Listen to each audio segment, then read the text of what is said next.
Good afternoon, everyone. Welcome to the Adventure Mystery Book Club. I'm Bill Mallory, branch manager of the La Jolla Library, and we are reading Princess of Mars by Edgar Rice Burroughs, the first of the John Carter Warlord of Mars books. Um, so, uh, just a brief recap on what has come before. Our stalwart former soldier in the Civil War, John Carter, has inexplicably found himself on the planet Mars, where he has come across several characters, including the 15-foot tall green Martians, most notably a proud warrior by the name of Tars Tarkas.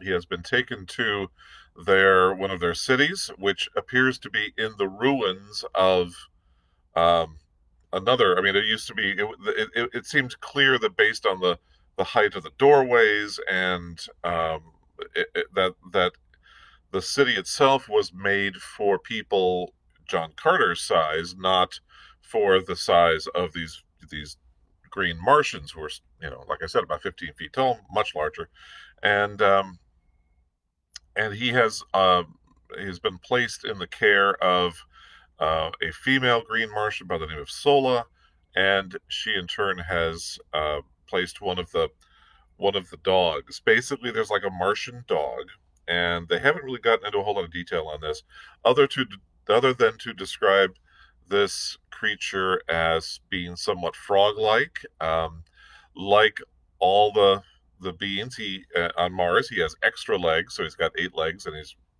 and a huge mouth and a huge rows and rows of teeth. It looks very fearsome, um, but he has not really been aggressive or anything towards John Carter. He's just, I guess, his job seems to be more that he is to kind of keep watch on him, and of course. With the much lower gravity on Mars, John Carter has realized that he can leap these enormous distances, and so he sort of tries to get away from the dog just to see if he can. They're not called dogs, but they haven't really told you what the name of them are yet.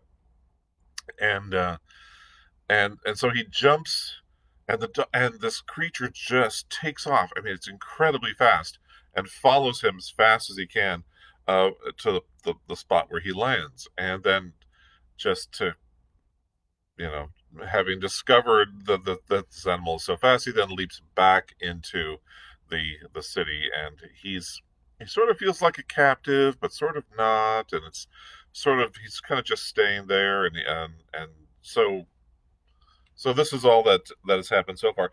Um, Other than actually, I should mention there's a really good scene in there that I think really kind of defines the John Carter character in that there's a he goes into one of the abandoned buildings on his leap back and comes across two of the white apes of Mars.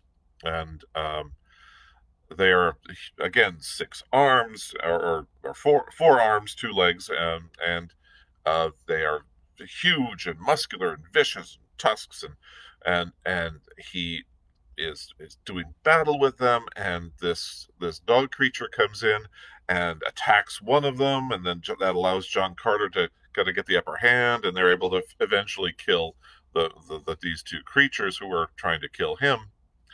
And this dog creature is somewhat, you know, uh, not injured, but certainly it was a very rough fight. He's had a lot taken out of him, and um, the Martians are get one of their guns out and they're getting ready to kill it just because. And John Carter throws himself in front of between the two. He said, "No, no, this." And they can't understand each other, but he says it anyway.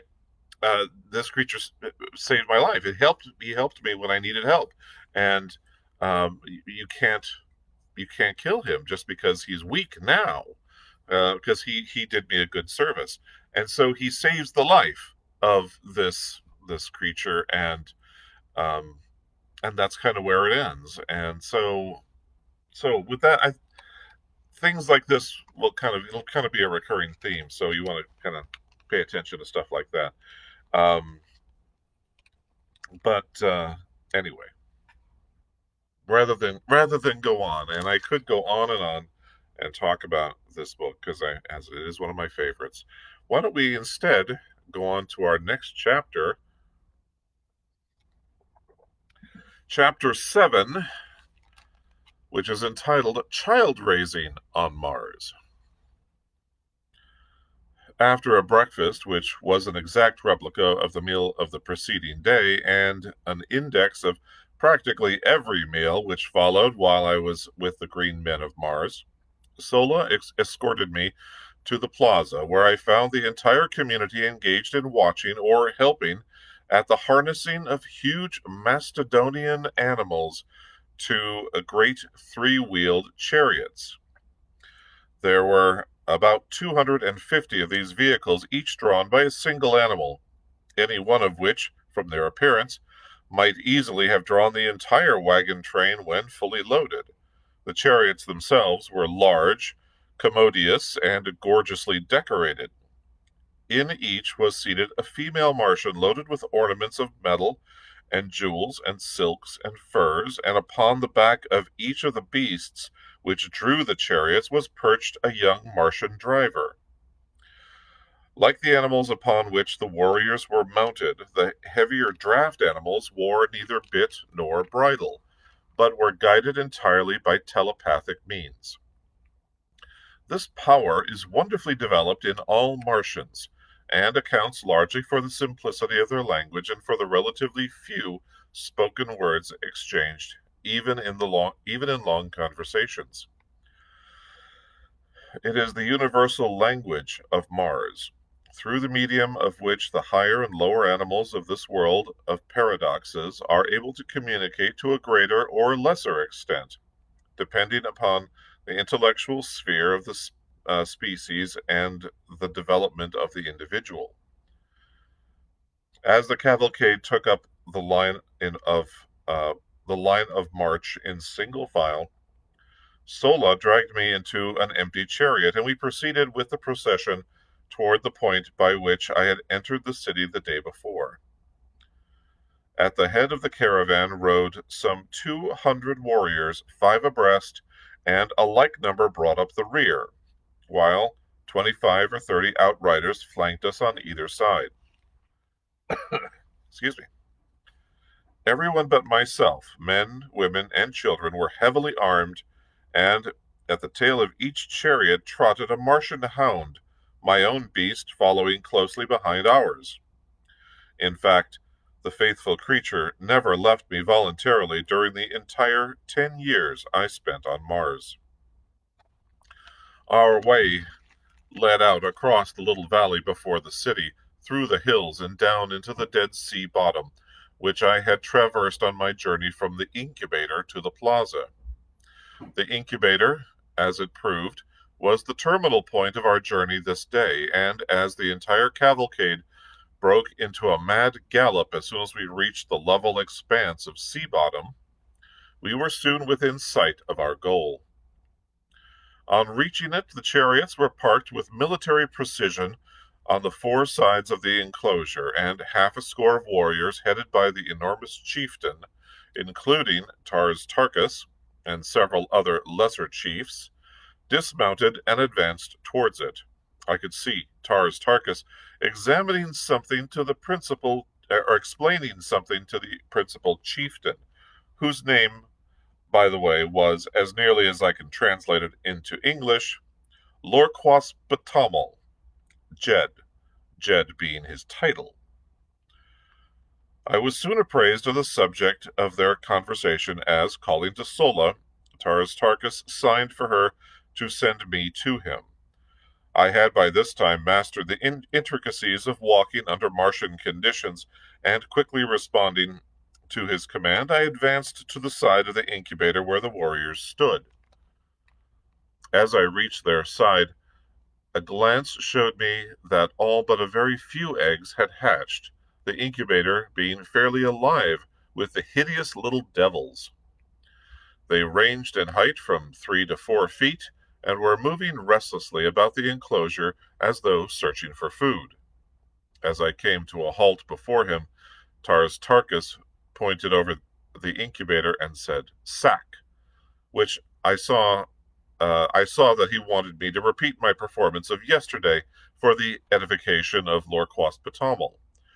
And, as I must confess that my prowess gave me no little satisfaction, I responded quickly, leaping entirely over the parked chariots on the far side of the incubator. As I returned, Lorquas Potamel grunted something at me, and turning to his warriors, gave a few words of command relative to the incubator. They paid no further attention to me, and I was thus permitted to remain close and watch their operations, which consisted in breaking an opening in the wall of the incubator large enough to permit the exit of the young Martians. On either side of this opening, the women and the younger Martians, both male and female, formed two solid walls leading out through the chariots and quite a way into the plain beyond. Between these walls, the little Martians scampered, wild as deer, being permitted to run at full length of the aisle, where they were captured one at a time by the women and older children, and the last in the line capturing the first little one to reach the end of the gauntlet. Her opposite in line captured the second, and so on until all the little fellows had left the enclosure and been appropriated by some youth or female. As the women caught the young, they fell out of line and returned to their respective chariots, while those who fell into the hands of the young men were later turned over to some of the women. I saw that the ceremony, if it could be dignified by such a name, was over, and seeking out Sola, I found her in our chariot, with a hideous little creature held tightly in her arms. The work of rearing young green Martians consists solely in teaching them to talk, and to use the weapons of warfare with which they are loaded down from the very first year of their lives. Coming from eggs in which they have lain for 5 years, the period of incubation, they step forth into the world perfectly developed except in size, entirely unknown to their own mothers, who, in turn, would have difficulty pointing out the fathers with any degree of accuracy. They are the common children of the community, and their education devolves upon the females who chance to capture them as they leave the incubator. Their foster mothers may not even have had an egg in the incubator, as was the case with Sola, who had not yet commenced to lay until less than a year before she became the mother of another woman's offspring. But this counts for little among the green Martians, as parental and filial love is an unknown to them, is as unknown to them as it is common among us. I believe this horrible system, which has been carried on for ages, is the direct cause of the loss of all the finer feelings and higher humanitarian instincts among these poor creatures. From birth, they know no father or mother love. They know not the meaning of the word home. They are taught that they are only suffered to live until they can demonstrate by their physique and their ferocity that they are fit to live. Should they prove deformed or defective in any way, they are promptly shot. Nor do they see a tear shed for a single one of the many cruel hardships they pass through from earliest infancy. I do not mean that the adult Martians are unnecessarily or intentionally cruel to the young, but theirs is a hard and pitiless struggle for existence upon a dying planet, the natural resources of which have dwindled to the point where the support of each individual life means an added tax upon the community into which it is thrown. By careful selection, they rear only the hardiest specimens of each species, and with almost supernatural foresight, they regulate the birth rate to merely offset the loss by death. Each adult Martian female brings forth about 13 eggs each year, and those which meet the size, weight, and specific gravity tests are hidden in the recesses of some subterranean vault, where the temperature is too low for incubation. Every year, these eggs are carefully examined by a council of 20 chieftains, and all but about 100 of the most perfect are destroyed out of each yearly supply. At the end of 5 years, about 500 almost perfect eggs have been chosen from the thousands brought forth. These are then placed in the almost airtight incubators to be hatched by the sun's rays after a period of another 5 years. The hatching which we had witnessed today was fairly representative event of its kind, all but about 1% of the eggs hatching in 2 days. If the remaining eggs ever hatched, we knew nothing of the fate of the little Martians. They were not wanted, as their offspring might inherit and transmit the tendency to prolonged incubation, and thus upset the system which has maintained for ages, and which permits the adult Martians to figure the proper time for return to the incubators almost to an hour. The incubators are built in remote fastnesses where there is little or no likelihood of their being discovered by other tribes. The result of such a catastrophe would mean no children in the community for another 5 years. I was later to witness the results of the discovery of an alien incubator. The community of which the Green Martians, with whom my lot was cast, formed a part, was composed of some 30,000 souls. They roamed an enormous tract of arid and semi-arid land between 40 and 80 degrees south latitude, and bounded on the east and west by two large fertile tracts. Their headquarters lay in the southwest corner of this district, near the crossing of two of the so-called Martian canals. As the incubator had been placed far north of their own territory in a supposedly uninhabited and unfrequented area, we had before us a tremendous journey, concerning which I, of course, knew nothing. After our return to the dead city, I passed several days in comparative idleness. On the day following our return, all the warriors had ridden forth early in the morning and had not returned until just before darkness fell. As I later learned, they had been to the subterranean vaults in which the eggs were kept, and had transported them to the incubator, which they had then walled up for another 5 years, and which in all probability would not be visited again during that period. The vaults, which hid the eggs until they were ready for the incubator, were located many miles south of the incubator, and would be visited yearly by the council of 20 chieftains. Why they did not arrange to build their vaults and incubators nearer to home has always been a mystery to me, and like many other Martian mysteries, unsolved and unsolvable by earthly reasoning and customs. Sola's duties were now doubled, as she was compelled to care for the young Martian as well as for me. But neither one of us required much attention, and as we were both about equally advanced in Martian education, Sola took it upon herself to train us together. Her prize consisted in a male of about 4 feet tall, very strong and physically perfect. Also, he learned quickly, and we had considerable amusement, at least I did, over the keen rivalry we displayed. The Martian language, as I have said, is extremely simple, and in a week I could make all my wants known and understand nearly everything that was said to me. Likewise, under Sola's tutelage, I developed my telepathic powers so that I shortly could sense practically everything that went on around me. What surprised Sola most in me was that while I could catch telepathic messages easily from others, and often when they were not intended for me, no one could read a jot from my mind under any circumstances. At first, this vexed me, but later I was very glad of it, as it gave me an undoubted advantage over the Martians.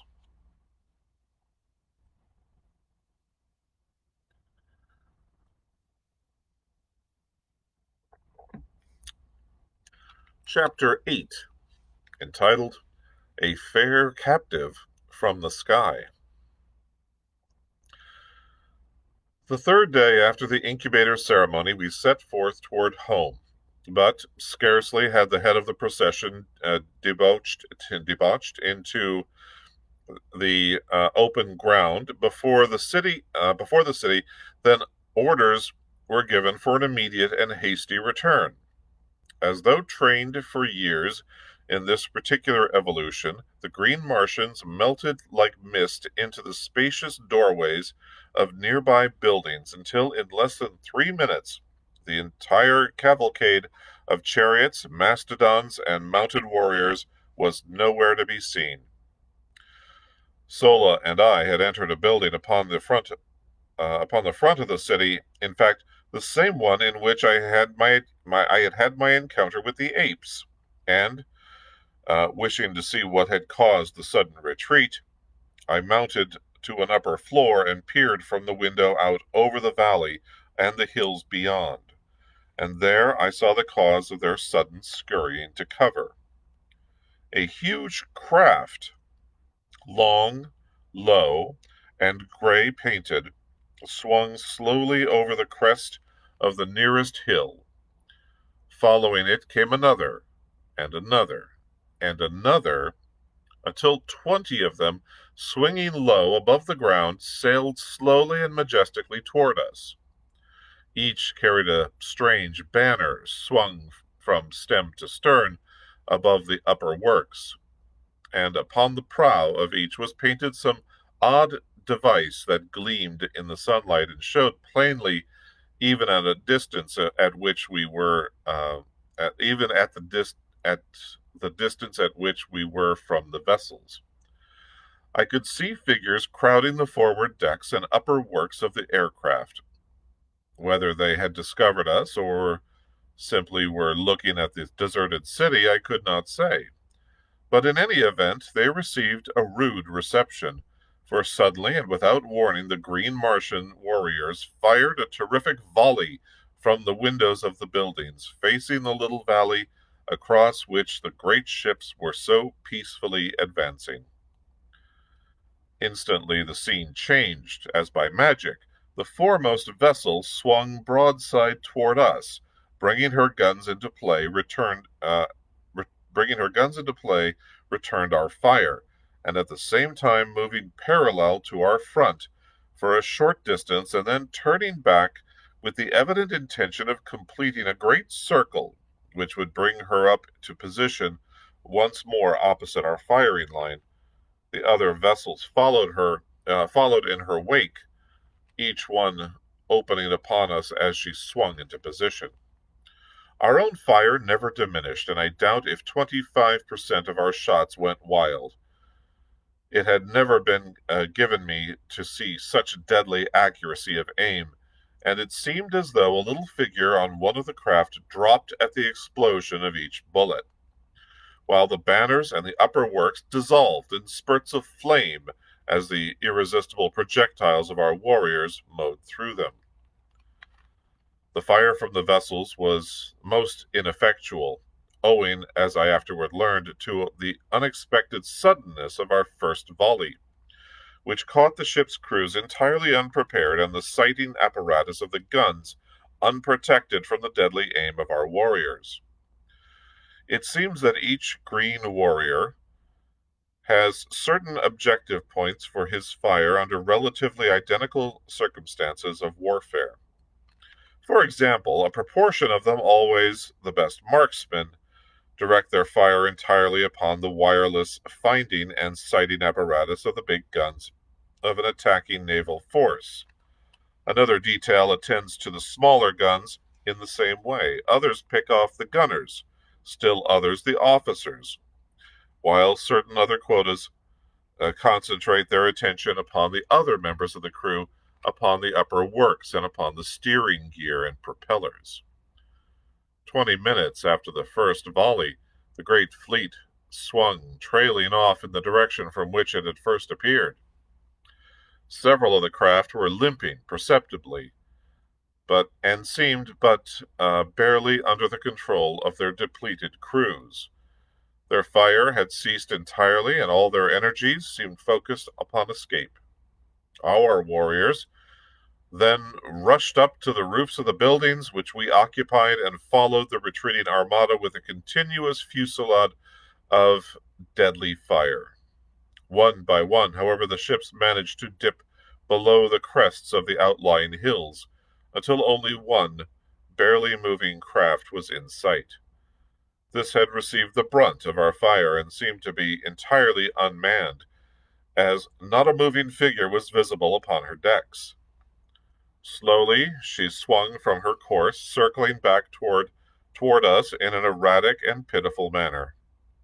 Instantly the warriors ceased firing, for it was quite apparent that the vessel was entirely helpless, and far from being in a position to inflict harm upon us, she could not even control herself sufficiently to escape.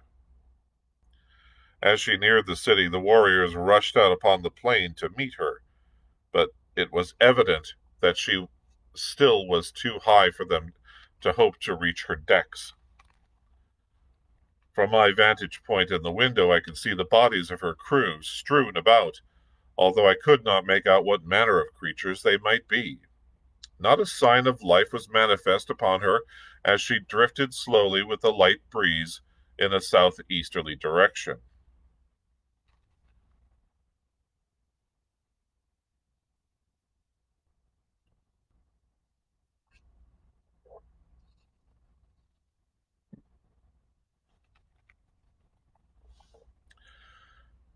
She was drifting some 50 feet above the ground, followed by all but some 100 of the warriors who had been ordered back to the roofs to cover the possibility of a return of the fleet or of reinforcements.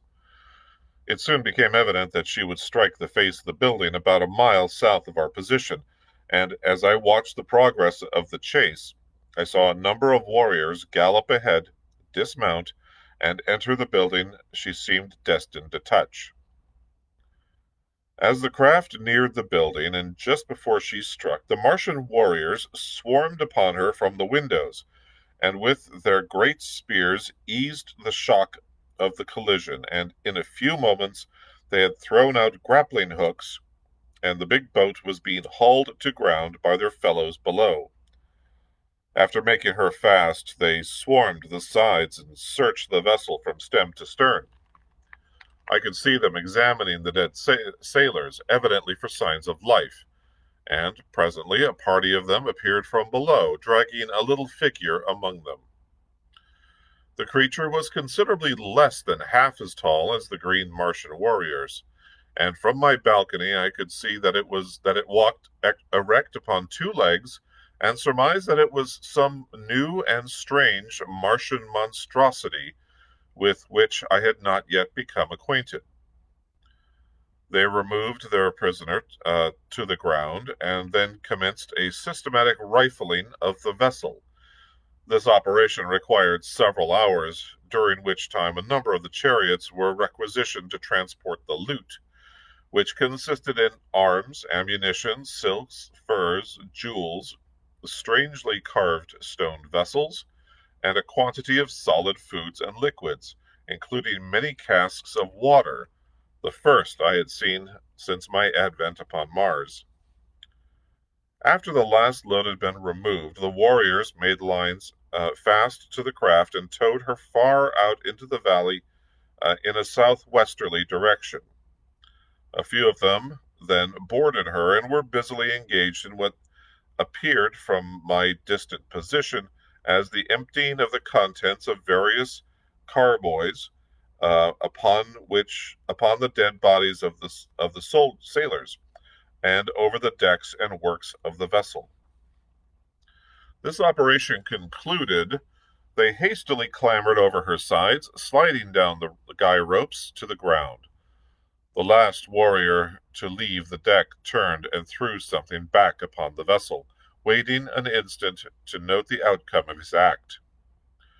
As a faint spurt of flame rose from the point where the missile struck, he swung over the side and was quickly upon the ground. Scarcely had he alighted Then the guy ropes were simultaneously released, and the great warship, lightened by the removal of the loot, soared majestically into the air, her decks and upper works a mass of roaring flames. Slowly she drifted to the southeast, rising higher and higher as the flames ate away her wooden parts and diminished the weight upon her. Ascending to the roof of the building, I watched her for hours until finally she was lost in the dim vistas of the distance. The sight was awe-inspiring in the extreme as one contemplated this mighty floating funeral pyre, drifting unguided and unmanned through the lonely wastes of the Martian heavens, a derelict of death and destruction, typifying the life story of these strange and ferocious creatures into whose unfriendly hands fate had carried it. Much depressed, and to me unaccountably so, I slowly descended to the street. The scene I had witnessed seemed to mark the defeat and annihilation of the forces of a kindred people, rather than the routing by our green warriors of a horde of similar, though unfriendly, creatures. I could not fathom the seeming hallucination, nor could I free myself from it.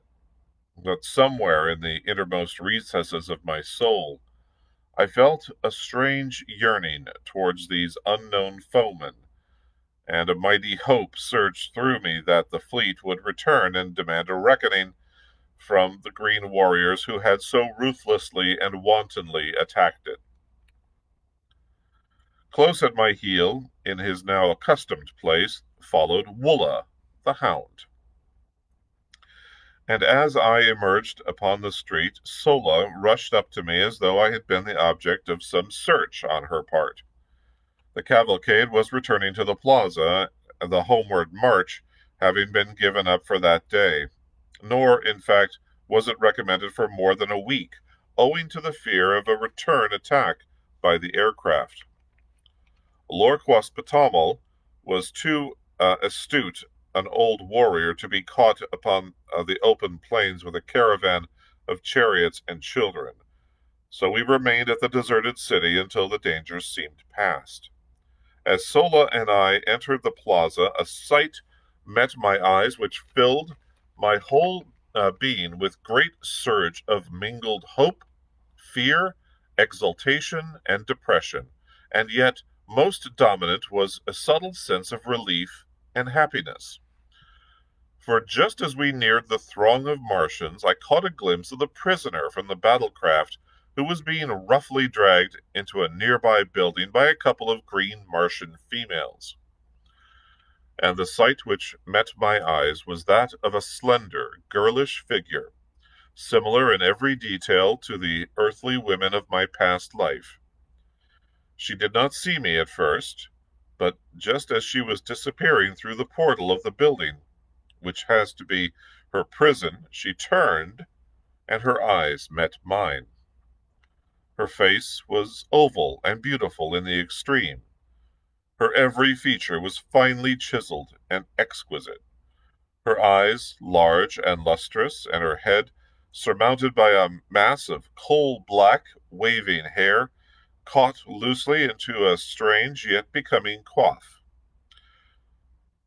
Her skin Her skin was of a light reddish copper color, against which the crimson glow of her cheeks and the ruby of her beautifully molded lips shone with a strangely enhancing effect.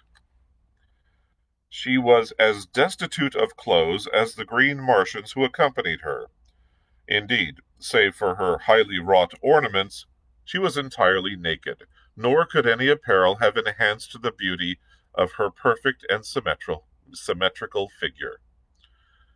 As her gaze rested on me, her eyes opened wide in astonishment, and she made a little sign with her free hand, a sign which I did not, of course, understand. Just a moment we gazed upon each other, and then the look of hope and renewed courage which had glorified her face as she discovered me faded into one of utter dejection, mingled with loathing and contempt. I realized I had not answered her signal, and ignorant as I was of Martian customs, I intuitively felt that she had made an appeal for succor and protection, which my unfortunate ignorance had prevented me from answering. And then she was dragged out of my sight and into the depths of the deserted edifice. And that, my friends, concludes chapter 8. So we'll leave it at there for right now. We've got our 2 chapters, 7 and 8, for today. We have seen we've seen the Martian incubator and the child rearing, such as it is. And in our second chapter, we have seen the advent of a new kind of Martian, and one that will become very important going forward. And we have also named the little Martian dog, uh, and his name is Woola. And again, Woola will continue to be seen in almost, as far as I know, almost every John Carter Warlord of Mars book that gets written in beyond this. So more good characters being introduced, more good characters to come. And thank you very much for joining me for today's reading of Princess of Mars by Edgar Rice Burroughs. I hope you can join me again on Wednesday as we will read another 2 chapters and find out more of the adventure of John Carter of Mars. Thank you very much for joining me. We'll see you again next time. Bye, everyone.